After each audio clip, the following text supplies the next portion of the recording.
মানে রাত্রের বেলা আমাদের বাসায় আসে।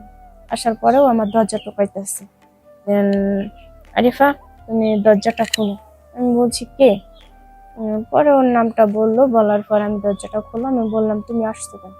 ও বলতেছে যে দেখো আমি আসছি কেন, আমার তো ছেলে, ঠিক আছে, আমার ইনকাম নায়িকা দেখা গেছে আমি টাকা দিতে পারি নাই, এখন সেটা কি আমার দোষ? আমি বলছি যে তাহলে তুমি ইনকাম করো, ইনকাম করে তারপর টাকা পয়সা দিয়ে তারপরে তোমার যে ছেলে, তুমি তো ওর বাবা, ঠিক না? তোমার তো দায়িত্বটা পালন করা লাগবে, তাহলে তুমি সেটা করে তারপরে নিও, সমস্যা নেই। তারপর যাই হোক, দেখা গেছে তো ওর মাকে বললো যে দেখো এখন আর কি করবা, এখন আমাদের একটা বাচ্চা হয়েছে, ঠিক আছে, সমস্যা নাই, যেমনি হোক তুমি আরিফাকে আমার কাছে এনে দাও। তারপরে দেখা গেছে টাকা পয়সা ইটি দিয়া, মানে আমার বাবু যখন সিজার হয়েছে তখনকার টাকা পয়সা লাগছে, তো সেই টাকা পয়সা মানে আমাদের কাছে মানুষে পাইতে, আমাদের হাতে টাকা ছিল না, আমরা ঋণ দিন করে করছি। তারপরেও মনে করেন করে বাড়িতে নিল। নেওয়ার পরে তারপরে তো মানে শাশুড়ি, যাকে বলে শাশুড়ি, ঠিক আছে, সেই শাশুড়ি মানে ঠিক মতো আমার বাবুটাকে কুলি নিত না, ঠিক মতো আমার বাবুটাকে গোসল করে দিত না। আর আমি তো সব ঘরের কাজকর্ম সব করতাম। আসসালামু আলাইকুম দর্শক, আপনারা সবাই কেমন আছেন? আশা করি সবাই ভালো আছেন। তো আপনাদের মাঝে আমি এখন আসছি, আমার জীবনের একটা গল্প আছে, সেই গল্পটা বলার জন্য আসছি।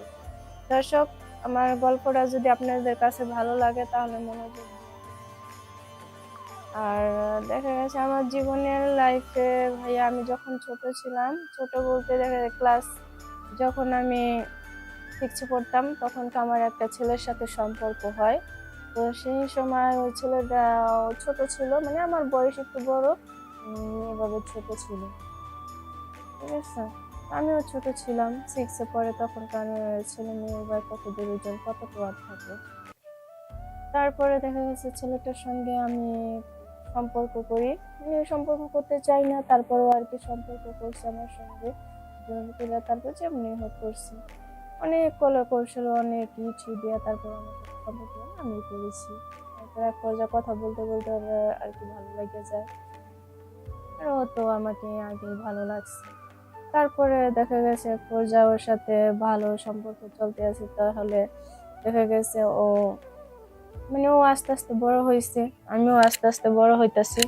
তখন দেখা গেছে ও আমাকে, যখন 6-এ ছিলাম তখন আমার বয়স ছিল 12 বছর। 12 বছর যখন আমার 14 বছর পূর্ণ হলো, তখনকার সে তার সাথে সম্পর্ক ক্লাস 6 থেকে 8 পর্যন্তই আপনার যাওয়ার সাথে আমার সাথে সম্পর্ক, ঠিক আছে। তার সম্পর্ক এর মধ্যে ও আমাকে একদিন বললো কি যে চলো আরিফা, তোমাকে নিয়ে ঘুরতে যাই। তো আমি গেলাম ওর সঙ্গে ঘুরতে। ঘুরতে যাওয়ার পর তারপর আমি ভাবি যে ওর সাথে তো আমার সাথে আজকে ক্লাস 6 থেকে ক্লাস 8 থেকে এই পর্যন্ত তো 3 বছর ধরে আমার সাথে সম্পর্ক, তাহলে সমস্যা কোথায়, তাহলে যাই ঘুরতে, ঠিক আছে। তারপরে দেখা গেছে আমি ঘুরতে গেলাম। ঘুরতে যাওয়ার পরও মানে ও আমাকে বলে, আমি তো দেখা গেছে একটু লাজুক, ঠিক আছে, কিন্তু কখনো মানে কারোর সামনে কিছু খাইতে পারি না। তো আমাকে বললো যে আচ্ছা ঠিক আছে, সমস্যা নাই, তুমি যেহেতু লজ্জা পাও তাহলে আমি অর্ডার দিই। আমি বলেছি ঠিক আছে তাহলে। তারপরে ও সম্পর্কে আর কি আমাদের চাচাতো ভাই ছিল, চাচাতো ভাই, আপন না, মানে চাচতো আর কি, পাড়া প্রতিবেশী। তো দেখা গেছে ঘুরতে যখন গেছি, মানে আমরা খেতে বসলাম, তখন ওর বাবা আর কি দেখা লাইছে, ঠিক আছে, ওর বাবা দেখা ফেলাইছে। দেখা ফেলানোর পর তারপরে মানে আমি তো বোরখা ফেলাছিলাম, তো ওর বাবা বলতেছে যে ওই মেয়েটাকে। পরে ও বললো যে না বাবা, ওই মেয়েটাকে তো আমি চিনি না। তো তারপরে যা ওই কথা বলে আর কিছু বলে না, ওর বাবাও কিছু বলে না, ঠিক আছে, বলে না পর তারপরে তখন দেখা গেছে ওর বাড়ি থেকে আবার ওকে বিয়ের চাপ দিতেছে, যেন ওকে বিয়ে করাবে। তাহলে দেখা যাচ্ছে আমি তো ওর চাচাতো বোন, ও তো আর দেখা গেছে কিছু বলতে পারতেছে না, ঠিক আছে। যখন মানে আমাদের সম্পর্কটা আবার যখন বেশি গাঢ় হয়ে যায় তখন আমি কলেজে পড়ি, ঠিক আছে, কলেজে পড়ি, ও কলেজে পড়ে। দেখা গেছে আমার বাড়ি থেকে, আমি যখন কলেজে ভর্তি হলাম আমার বাড়ি থেকে সবাই আর কি জানিয়ে ফেলাইলো যে ওর সাথে আমার সাথে আমার চাচাতো ভাইয়ের সঙ্গে সম্পর্ক। তারপরে সম্পর্কটা জানার পর মানে আমার বাবা মা দিতে রাজি না, ঠিক আছে, আমার বাবা মা দিতে রাজি না, ওরা ফ্যামিলিতে তো কেউ জানে না। মানে আমি আমার বাবা মাকে বললাম, মানে যখন আমাকে ছেলে পক্ষ থেকে দেখতে আসলো, মানে ছেলে পক্ষরা আমাকে পছন্দ করেছে, আর ছেলেকে আমার পছন্দ হয়নি বিদায় দেখা গেছে। তারপরে তো ও আমারে বলতেছে এখন কি করবা, এখন কি করবো আমি, তাহলে চলো দুজনে বিয়ে করে ফেলি।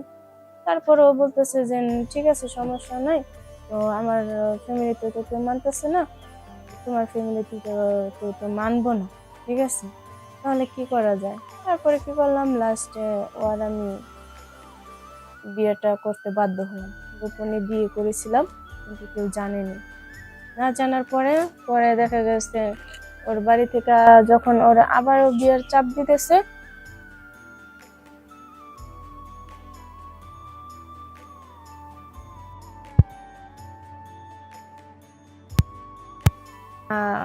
বাবা সবাই আর কি আমার মা বাবাকে বলল যে তোমার মেয়েটা তো খুব সুন্দর, আর আমার ছেলে না হয় একটু কালো, তাতে কি হয়েছে, সুন্দর মেয়ে দেখে অন্যখানে বিয়ে দেবা, যেহেতু ওরা বিয়ে শাদী করে ফেলেছে, করুক, কোনো সমস্যা নেই। তারপরে দেখা গেছে আমার ওর বাবা মা উভয় পক্ষ দুজনে মেনে নিল। মেনে নেওয়ার পরে তারপর আমাদের আর কি সুন্দর সামাজিকগতভাবে বিয়ে হয়।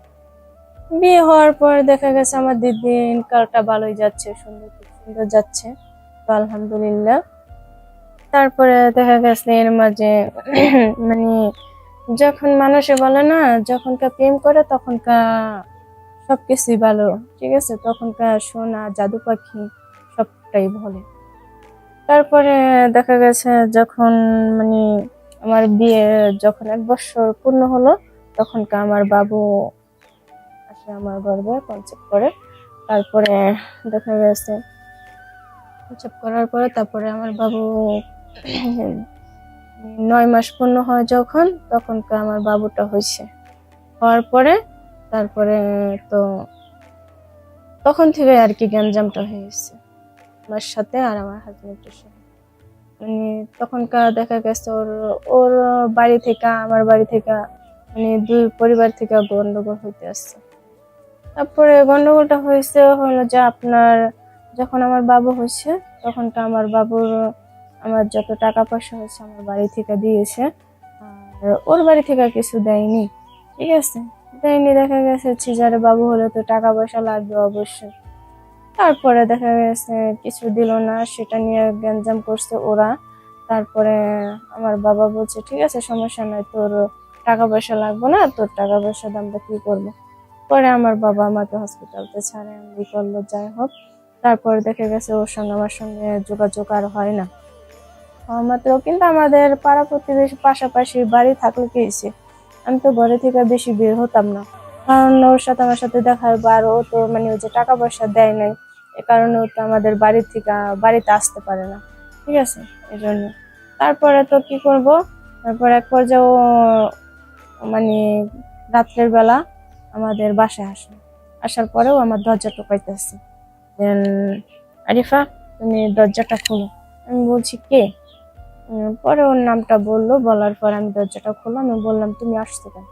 ও বলতেছে যে দেখো আমি আসছি কেন, আমার তো ছেলে, ঠিক আছে, আমার ইনকাম নায়িকা দেখা গেছে আমি টাকা দিতে পারি নাই, এখন সেটা কি আমার দোষ। আমি বলছি যে তাহলে তুমি ইনকাম করো, ইনকাম করে তারপর টাকা পয়সা দিয়ে তারপরে তোমার যে ছেলে, তুমি তো ওর বাবা, ঠিক না, তোমার তো দায়িত্বটা পালন করা লাগবে, তাহলে তুমি সেটা করে তারপরে নিও, সমস্যা নেই।